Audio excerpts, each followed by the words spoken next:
Alright then everybody, this is Yara here and I'm over here with the first place winner at a box tournament today. And what were you playing, Kevin? Playing the best deck. Floowandereeze. It's Floowandereeze, okay. Yeah, we had like more than 32 people at the event and there's Zaki right there. And do you have any shout outs or anything you want to say before we get started? Shout out to Bray for letting me borrow the quick play spell cards because I still don't own them. Okay. To Yara for having me again. And then the GM boys. The rest of them boys that I already know who they are. Sounds good. Sounds good. All right, then. So if you want, we can get started with the deck profile then. Oh, actually, shout out to Jin for short because I forgot his ass the last few times. Okay. And he theories with me a lot. Okay. All right. Sounds good. So yeah, we can get started then. So we're gonna start with 3 Rabina. Okay. Best card. Okay. All right. 1 card combo right there, baby. Eaglin, second best card. Needs an extra monster to play. Then we play 1 Toucan and 1 Street. And that's my baby Flunders. Did you ever miss like a second toucan or a second ostrich or no? No. No. Okay. And then the tech cards, I guess. The small tech cards, of course. Bear statue. And then the MVP, Harpy's. Okay, so what does this do for the people that don't know what it does? So it's mini Ryza. So it bounces one other card of yours and bounces a face-up monster your opponent controls. So it's mini Ryza. So I didn't have to Ryza like anybody until like I think the 5th round, which was against Print Kids. That's the only time I actually Ryza today. Otherwise, I just use this. There's actually more applications to this card because it's really good. Yeah. Or you can just bounce Ryza back as well. And use Ryza again. Because sometimes you want Ryza to be on the board for more damage, but then he's stuck there.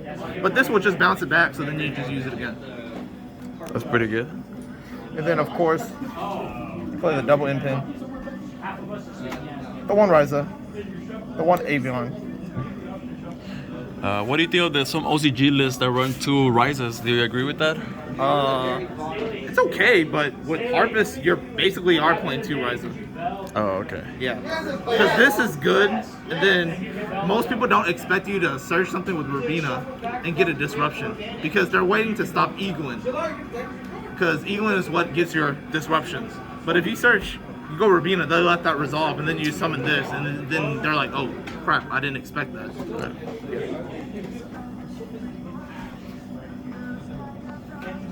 And then the best hand trap in the game.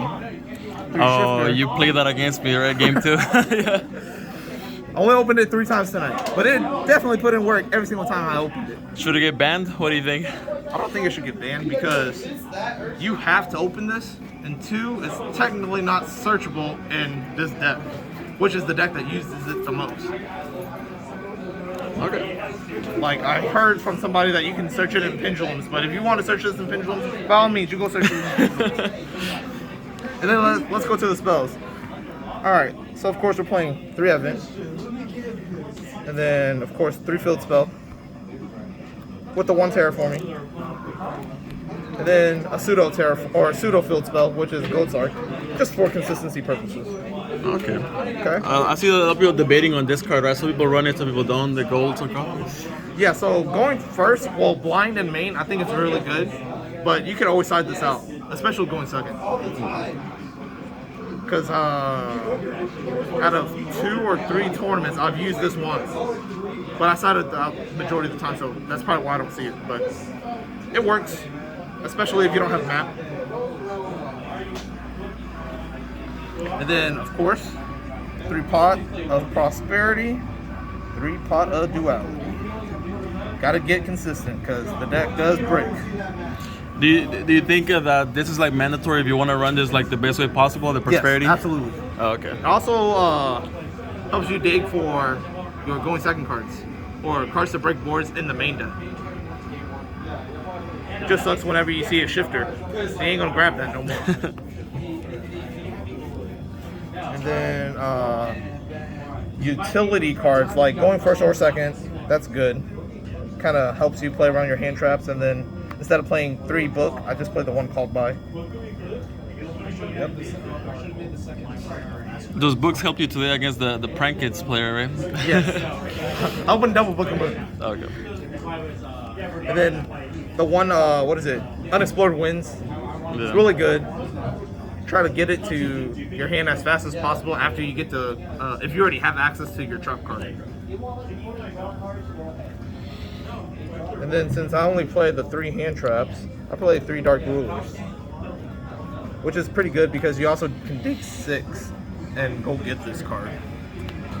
And when you play against Despia and they put the Masquerade up, you kind of want to Dark Ruler them so you don't just lose.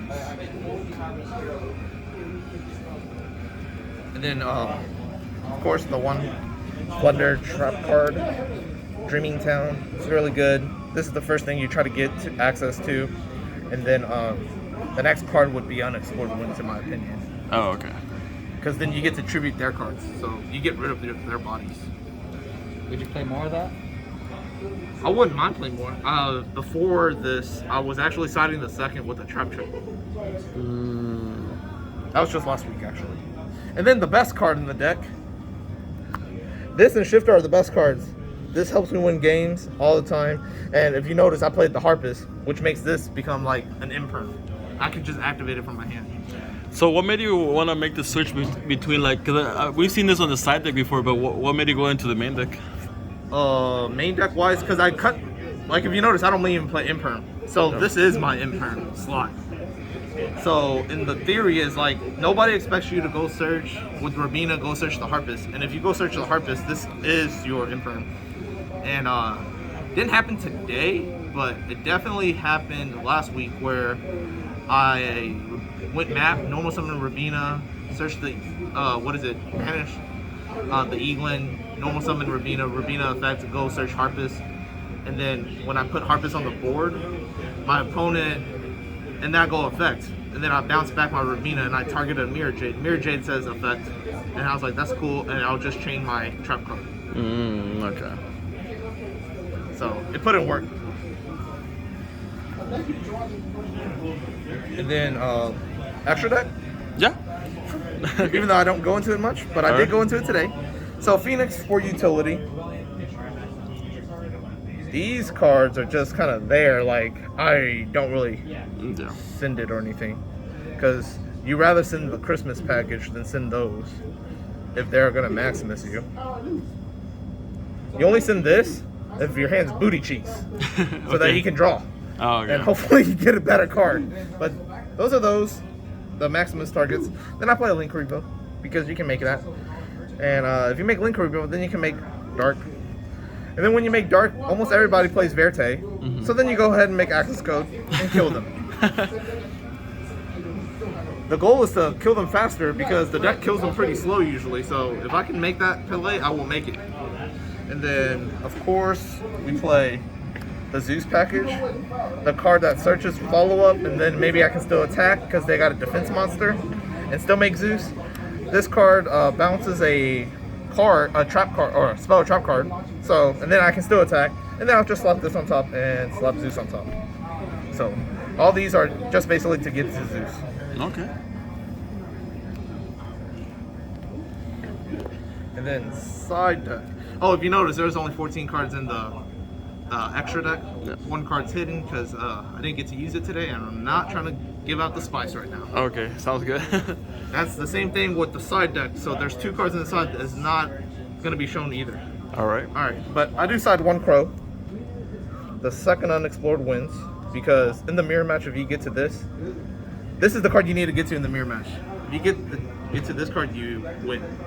So you play 2. It's also just good going second. Like, you get to tribute their cards. So it's like a non-target out to almost everything, including floodgates, majority of the times, except for Zombie World. But for Zombie World, we got these cards. Oh yeah. All the back row removal possible. Yep. Yeah, so that's the thing. A lot of people are sending Banshee, right, with branded fusion, so that's why you need an out to it, not Yes, right? absolutely. Yeah. And I respect that enough to play 6 cards in here to out it. And hopefully Prosperity will mill one. Yeah. Yeah, you're right. Okay. And then here I play Triple D Barrier for the Prank Kids. They fuse, just call Fusion. And then there's Despia, call Fusion. There's Swordsoul, call Synchro. There's Prank Kids, I mean not Prank Kids, PK, call XZ, and your problems are solved. And Drytron, yeah. Drytron, call Ritual. That works out. And then 5 more copies of this, or 5 more copies of Harpy Featherstorm. So it's kind of like going first. I ain't trying to lose because I'm gonna attempt to like floodgate you one way or another, and they're chainable floodgates. Yeah. Yeah. So, one question that I like to ask people is like, would you say Floowandereeze is the best deck right now? What is? I would have to say it's definitely up there because Brandon Despia's weakest matchup, I believe, is Floowandereeze. But Floowandereeze also struggle with them because of Masquerade, so it's kind of up and down. Gotcha. It's at least the top 3, right? For sure. Yes. Yeah. Okay. Absolutely. All right. And so, thank you, Kevin, for that awesome deck profiling, and also shout out to Game Master for hosting these awesome tournaments. Thank you. Appreciate it.